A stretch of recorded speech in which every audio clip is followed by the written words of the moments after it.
The Tiger Rising, Chapter 30. That night, his father sang to Rob as he put the medicine on his legs. He sang the song about mining for gold, the one he used to sing with Rob's mother. When he was done with the medicine and the song, he cleared his throat and said, "Carolyn loved that song." "Me too," Rob told him. "I like it too."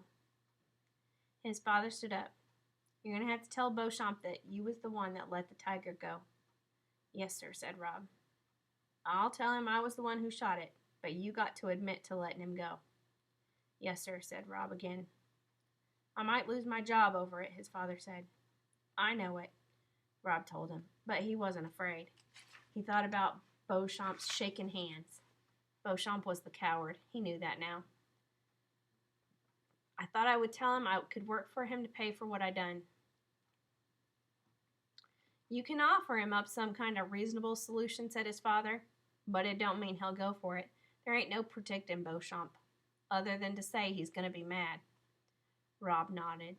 "And on Monday," his father continued, "I am to call that principal and tell him you're going back to school. I ain't messing around with taking you to more doctors. You're going back, and that's that." "Yes, sir," said Rob.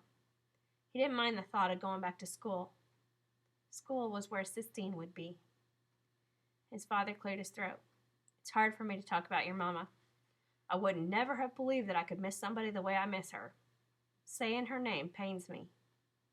He bent his head and concentrated on putting the cap on the tube of medicine. "But I'll say it for you," he said. "I'll try on account of you." Rob looked at his father's hands. They were the hands that had held the gun that shot the tiger. They were the hands that put the medicine on his legs. They were the hands that held him when he cried. They were complicated hands, Rob thought. "You want some macaroni and cheese for dinner?" his father asked, looking back up at Rob. "That sounds all right," said Rob. "Macaroni and cheese sounds real good." That night, Rob dreamed he and Sistine were standing at the grave of the tiger. They were watching and waiting. He didn't know for what, but when he saw the flutter of green wings, and he understood. It was the wooden bird, only he wasn't made of wood, he was real. And he flew up out of the tiger's grave, and they chased him, laughing and bumping into each other. They tried to catch him, but they couldn't. The bird flew higher and higher until he disappeared into a sky that looked just like Sistine's ceiling. In his dream, Rob stood and stared up at the sky, admiring all the figures and colors, watching as the bird disappeared into them.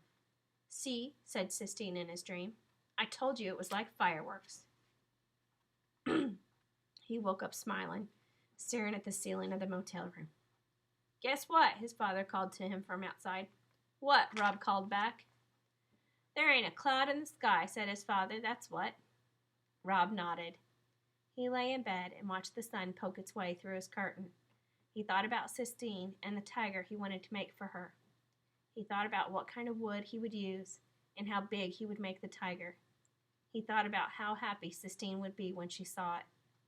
He lay in bed and considered the future, and outside his window, the tiny neon Kentucky star rose and fell,